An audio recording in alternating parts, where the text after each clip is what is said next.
أعوذ بالله من شرور أنفسنا ومن سيئات أعمالنا. بسم الله الرحمن الرحيم.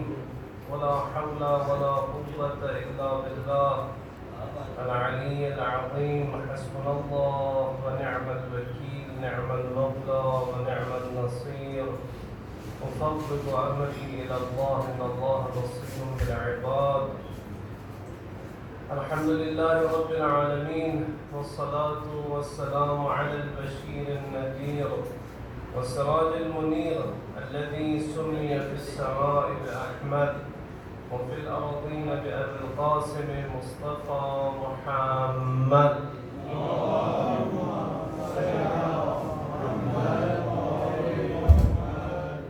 وعلى آله الطيبين الطاهرين المعصومين المظلومين المنتجبين، سيما بقية الله في الأرضين، روحي وأرواح العالمين لتراب أقدمه الفداء، الذين أذهب الله عنهم الرجس وطهرهم تطهيرا.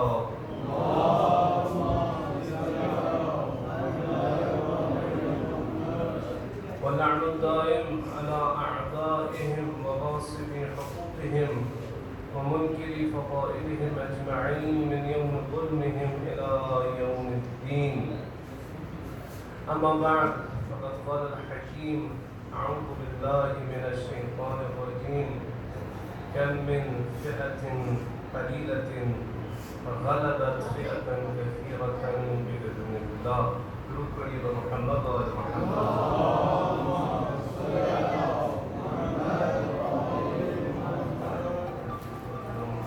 ایام عزا کا تیسرا دن ہے اور شکر ادا کرنی چاہیے رب ذوالجلال کا. اس سال بھی ہمارے نام فہرست عزاداران حسینی میں شامل ہے اور قرآن میں ہے کہ لئن شکرتم لأزیدنکم وَلَئِن كَفَرْتُمْ إِنَّ عَذَابِي لَشَدِيدٌ. اگر تم شکر بجا لاؤ گے تو ہم مزید نعمت تمہیں عطا کریں گے. منقول ہے روایت میں کہ کوئی شخص امام رضا علیہ السلام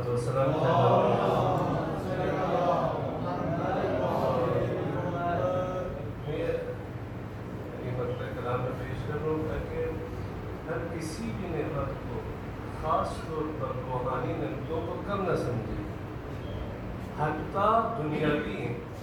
یعنی بعض کبھی اوقات یہ ہوتا ہے کہ بس اوقات ہمیں اگر مثلاً کوئی ایک لمٹ ہوتا ہے ہمارے پاس، ہر کسی کے ذہن میں اپنے اوقات کے مطابق کہ جی اگر اس سے زیادہ مجھے ملے تو وہ نعمت اور میں شکر کروں. مثال جی مثلا 10,000 سے زیادہ، 1,00,000 سے زیادہ، 1 کروڑ سے زیادہ، ہر کوئی اپنے حساب سے تو جی الحمدللہ. لیکن اس سے اگر کمتر ہو، 100 روپے کے برابر، یا بس ایک کھانا ہو، تبرک ہو، ایک نظر ہو، نہیں، اس پہ نہیں. کسی بھی نعمت کو کم نہ سمجھے. یہ نہ سمجھے کہ میں چل کے آیا ہوں مجلس میں، میرے نام فہرست میں شامل تھا تو میں پہنچ گیا ہوں. بات تو دیکھنے میں ایک ہی ہے لیکن دیکھنے کے انداز مختلف ہے. آیا خدمت مولا شرفیاب ہوا اور عرض کیا کہ رسول اللہ میری حالت ٹھیک نہیں ہے. روایت میں ہے کہ برتن میں انگور تھے امام کے سامنے. امام نے اپنے دست مبارک سے ایک انگور اٹھا کر، انگور کا ایک دانہ اٹھا کے دے دیا. بسم اللہ آپ اس سے تناول فرمائیں. تو وہ تھوڑا مثلاً ناراضگی کا اظہار کرتے ہوئے یا جیسے کہیں تھوڑا منہ بگاڑ کے کہ مولا میری حالت خراب ہے، میں مدد مانگنے آیا ہوں، میں مقروض ہوں اور آپ مجھے انگور کا دانہ دے رہے ہیں. مثلاً جیسے ہوتا ہے نا کبھی جب مثال دینا چاہتے ہیں کہ اس سچویشن کو سمجھانا چاہتے ہیں کہ کوئی بھی اسی طرح آپ کے پاس آئے اور شکایت کرے، شکوہ کرے اور آپ سے مدد مانگے، پانی پلائے آپ اس کو، جی آپ کے پانی پہ وہ کہتے ہیں کہ مجھے پیسے چاہیے، میری طبیعت تو ٹھیک نہیں ہے، میرے پاس کھانے کو کچھ نہیں، آپ مجھے پانی دے رہے ہیں.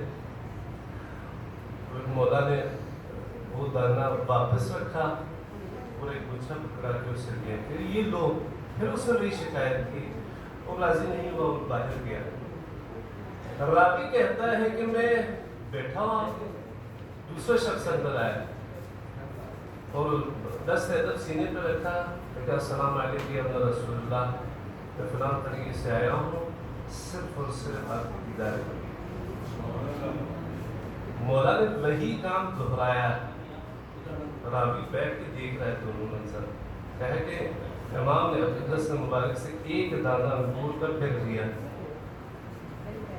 وہ پریشان ہو گیا مولا اب اپنے ہاتھ سے غلام کو مجھے قابل سمجھا اللہ لاکھ لاکھ شکر دے دیا مولا نے دیکھا مولا گچھا پکڑا ہے اس کو کہا مولا مجھے شرمندہ مت کیجیے پھر شکر ادا کیا پورا برتن اٹھایا وہ آنسو بہانے لگا کہ آپ نے مجھے قابل سمجھا غلام کو بلایا فلاں ایریا میں جو ہمارا باغ ہے اس کے نام کر دو ٹھیک ہے ہر نعمت پہ شکر ادا کرو تو اسٹیپ بائی اسٹیپ خداوند تبارک و تعالیٰ اور ان کی اولیاء جو معصومین علیہم الصلوۃ ہے ہمیں زیادہ عطا کریں گے یہ فیصلہ ہے لئن شکرتم لازیدنکم یہ مجلس میں شرکت جو بعض اوقات ہم سمجھتے ہیں کہ بس ہم مجلس میں آ رہے ہیں کبھی مثلا صبح ٹائم ہو تو نیند چھوڑ کے آ رہے ہیں نہیں اس کو مت سمجھنا نام فہرست میں شامل ہے تو ہم پہنچ رہے ہیں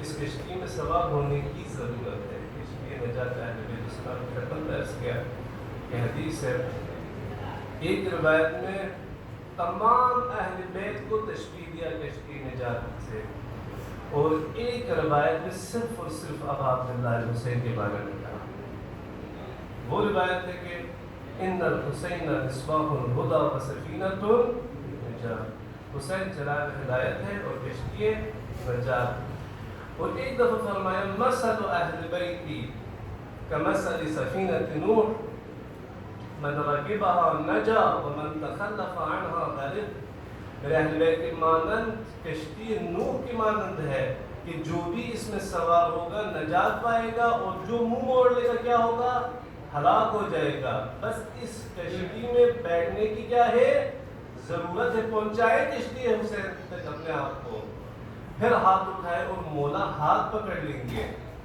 روایت میں ہے کیونکہ یہ دیکھیں پورا کلام اہل بیت ہم تک پہنچا ائمہ معصومین کے ذریعے امام صادق علیہ الصلوۃ والسلام سے روایت ہے درود پڑھی ہوگا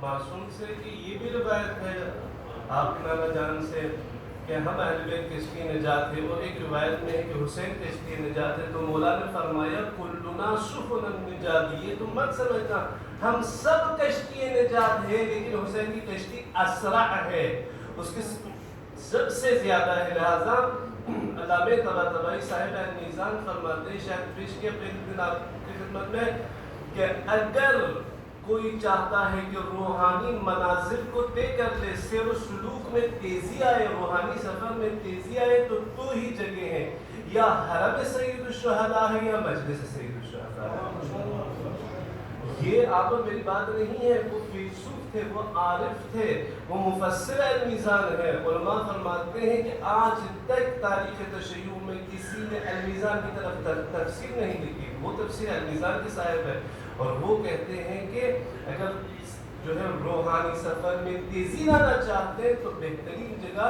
کیا ہے مجلس سید الشہداء ہے بس بیٹھنے کی ضرورت ہے اور قرآن نے واضح کر کے دکھایا پیغمبر اکرم نے تشبیہ دیا کس چیز سے سفینہ نوح سے کشتی نوح سے قرآن کی آیات کھول کے دیکھیں جب پیغمبر خدا حضرت نوح علیہ السلام نے کشتی کو تیار کر لی بارش ہونے لگی تنور سے آگ پانی نکلنے لگے اور ایسی کیفیت ہو گئی کیا ہوا حضرت نوح کشتی میں بیٹھ گئے مومن حضرت نوح کے ساتھ کشتی میں بیٹھ گئے اور جو کافر تھے وہ بھاگنے لگے.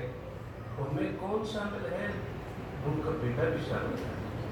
یہ آپ کو میرے لیے درس ہے کہ اگر سوسائٹی، اگر دوست، اگر ماحول درست نہ ہو، پیغمبر کا بیٹا بھی بگڑ جاتا ہے. اور قرآن میں آیت ہے کہ بعض جہنمی یہ کہیں گے یا لیت متخذت فلانا خلیلا، کاش میں فلاں شخص کو اپنا دوست نہ بناتا. اثر ہے، حتیٰ کہ ایک لفظ میں اثر ہے. ہمارے استاد تھے تو میں وہ کہا کرتے تھے کہ طالب علمی کے زمانے میں میرے ایک دوست تھا،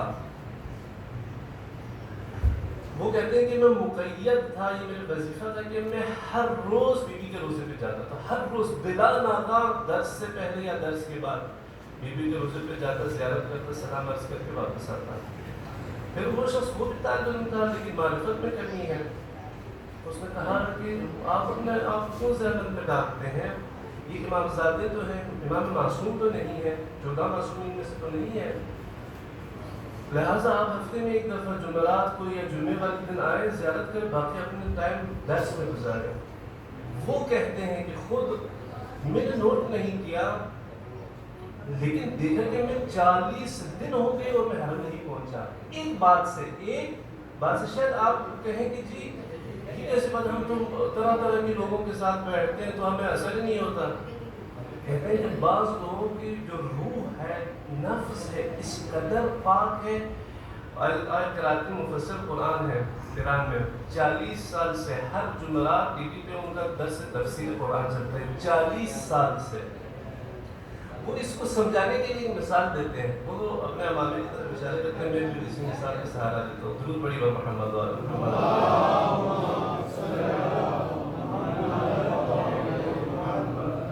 اگر یہ میرا امامہ ہے، سفید ہے، اس پہ اگر سالن میں ایک قطرہ لگے تو میں کیا کروں گا؟ فوراً سر سے اتار کے جا کے دھو لوں گا. لیکن اس جو ہے چٹائی پہ پورا پلیٹ گر جائے تو ہم کیا کریں گے؟ رومال سے صاف کریں گے اور کہیں گے کہ سال بعد اس کی دھلائی کریں گے. کپڑا تو کپڑا ہی ہے. کیوں یہ ہوا کہ آپ نے یہ سر سے اتار کے فوراً دھو لیا، لیکن جو زمین پر گرا آپ نے چھوڑ دیا، کپڑا لگا کے ٹاکی لگا کے کہا کہ سال بعد دھو لوں گا. انہوں نے کہا فرق مقام کا ہے، فرق جو ہے نفاست نفس میں ہے، فرق پاکیزگی میں ہے. یہ سفید ہے، یہ سر پہ سجتا ہے، لہٰذا فوراً صاف کیا جاتا ہے. لیکن یہ پیر تلے ہے، لہٰذا آپ سال بعد دھو لیں گے. بس اس شخص کا روح اس قدر لطیف اور نفیس اور پاک ہے، اس امامے کی طرح چھوٹی سی بات اس میں کیا کرتا ہے؟ اثر. لیکن بعض لوگ غفلتوں کی وجہ سے اس چٹائی کے مانند ہو گئے ہیں. جتنے آپ اس سے باتیں کریں، بری اچھی، کوئی اثر نہیں کرتا. لہٰذا وہ بری سوسائٹی میں بھی بیٹھے، اس میں اثر نہیں ہوتا. مجلس میں بھی آئے، اس پر کوئی اثر نہیں ہوتا. دیکھیں، یا لیتنی متخذت فلانا خلیلا، جہنم کے عذاب میں جب پھنستا ہے کہتے ہیں کہ کاش میں فلاں شخص کو اپنا دوست نہ بناتا. میں واپس آتا ہوں. حضرت نوح بیٹھے کشتی میں، مومنین بیٹھے کشتی میں. حضرت نوح نے بیٹے کو بلایا کہ بیٹا آ جاؤ کشتی میں بیٹھو. جواب کیا دیا؟ اہل مجلس سے ہم سمجھ سکتے ہیں. جواب کیا دیا؟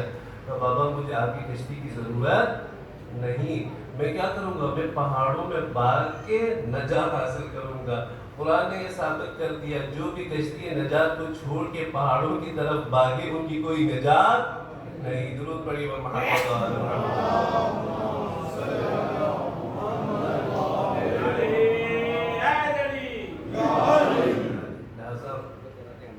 ہم قریب پہنچ گئے ہیں. یہ کشتی نجات ہے، بالکل قریب پہنچ گئے ہیں. بس ہاتھ بڑھانے کی ضرورت ہے، مولا سے مدد مانگنے کی ضرورت ہے، ہور کی طرح التجا کرنے کی ضرورت ہے، مجلس حسین میں توبہ کرنے کی ضرورت ہے. اس وقت محرم کا غالباً یہ ہوتا ہے کہ ہم اصحاب کا ذکر ہوتا ہے نا. میرے مسائل سے پہلے وہ مجھے ضروری ہے بات پہنچانا. جب ہور واپس آیا اس نے پتہ کیا عرض کیا؟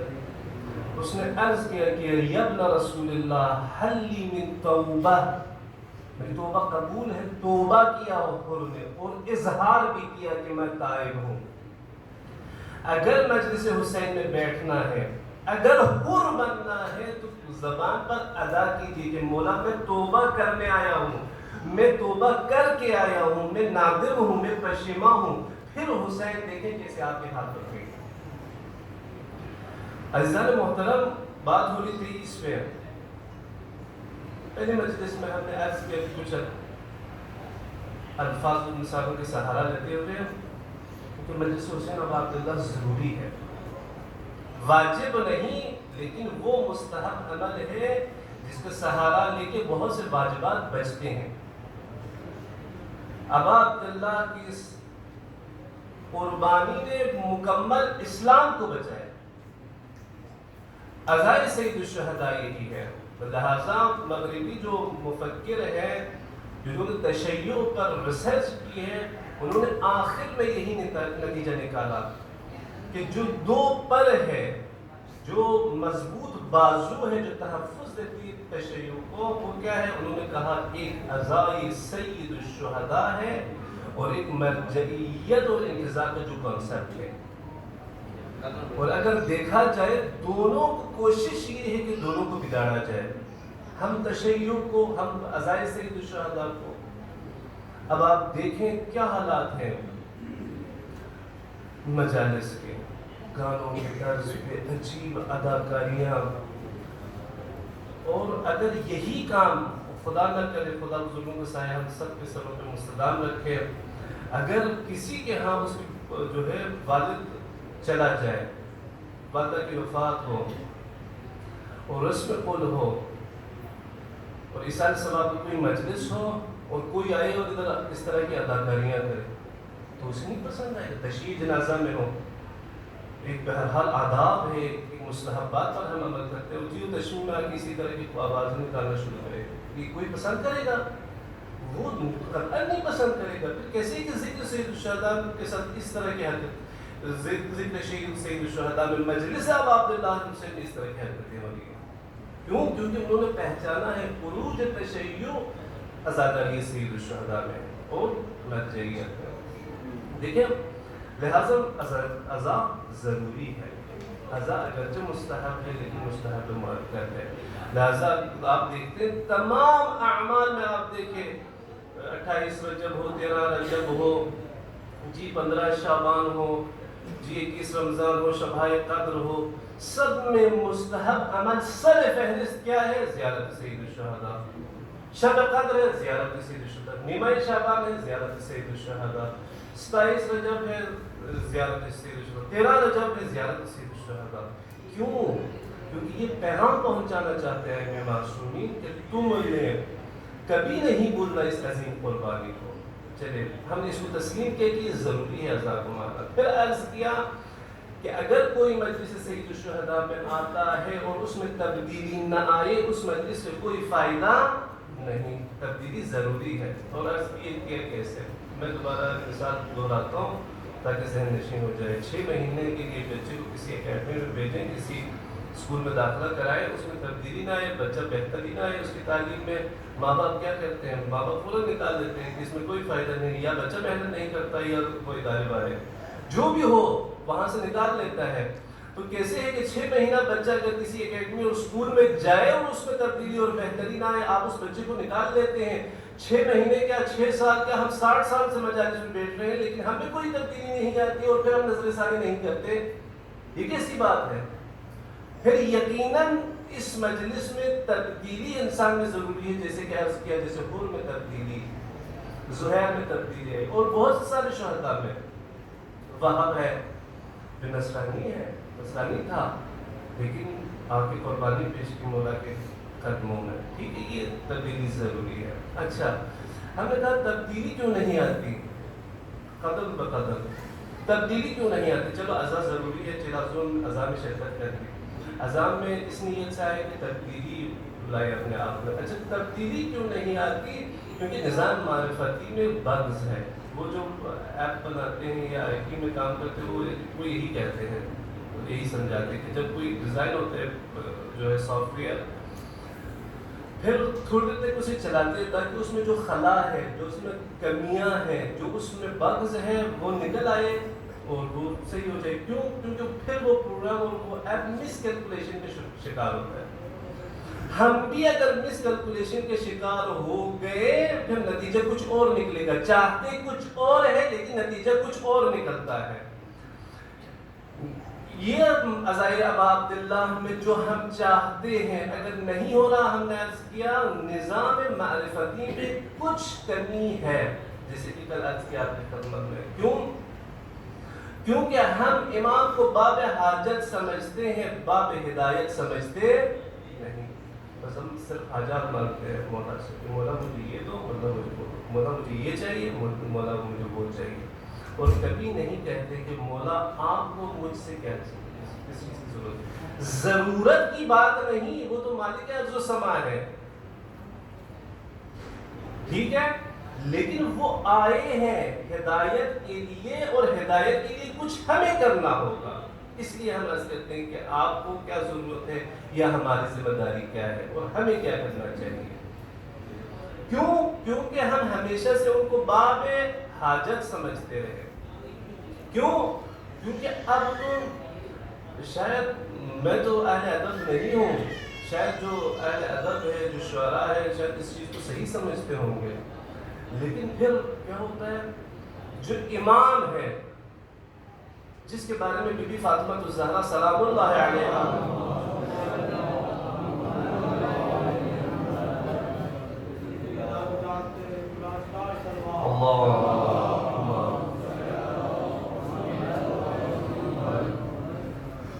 بی بی نے مثال دی کہ امام کعبے کی طرح ہے.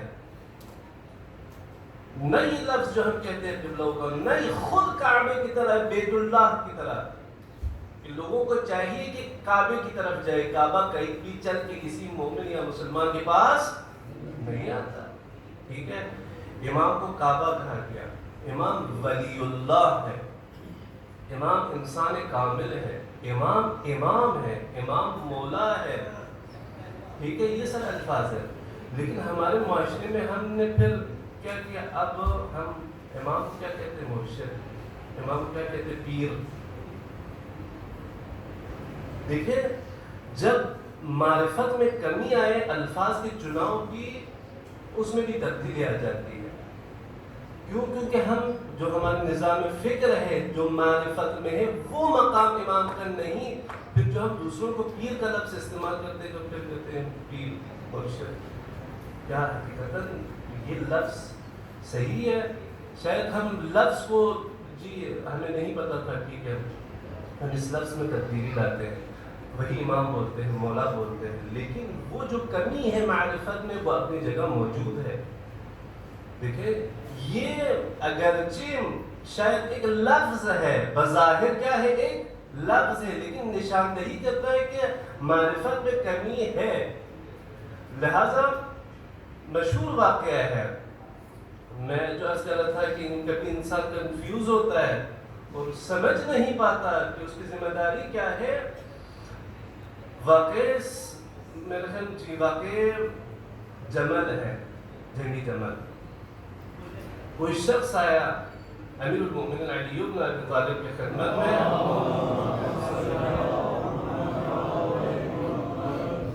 کہا کہ یا ابا الحسن آپ سے ایک سوال ہے، میں تھوڑا متحیر ہوں، کنفیوز ہوں، یہ جو عرض کیا کرنا.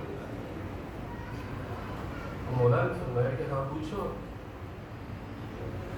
عرض کیا کہ یا ابا الحسن میں متحیر ہوں، میں کنفیوز ہوں کہ آپ کے ساتھ مل کے ان سے لڑوں یا ان کے پاس جا کے آپ سے لڑوں. یہ دیکھیں وجہ بھی ابھی خود بیان کرتا ہے.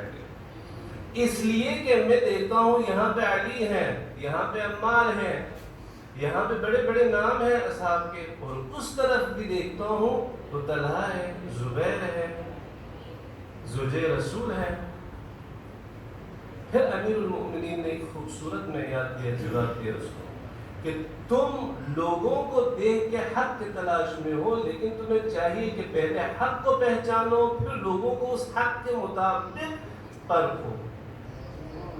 یعنی تمہیں پہلے حق شناس ہونا ضروری ہے، پھر لوگوں کے بارے میں پھر تم جج کرو، فیصلہ کرو کہ میں کس کے ساتھ جاؤں یا نہ جاؤں۔ یعنی حضرت امیر بالفاظ آخر یہ کہہ رہے تھے کہ اگر تم اسلام شناس تھے، اگر تم نبی شناس تھے، اگر تم خدا شناس تھے، اس تحیر میں نہ پڑتے۔ کیونکہ نبی مکرم اسلام نے کسی شخص کے بارے میں نہیں فرمایا، صرف ایک ذات ہے جس کے بارے میں فرمایا، علی مع الحق والحق مع علی۔ یعنی اگر یہی کلام آویزۂ گوش ہو اور نقش جاں بنے، پھر کوئی تحیر میں نہیں فرق پڑتا۔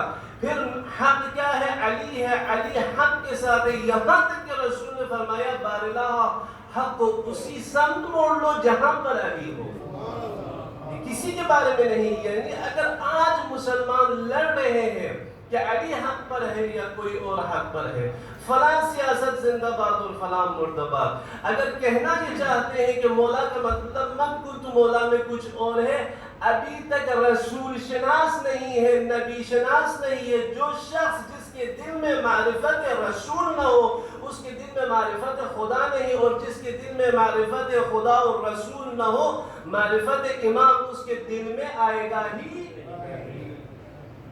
یہ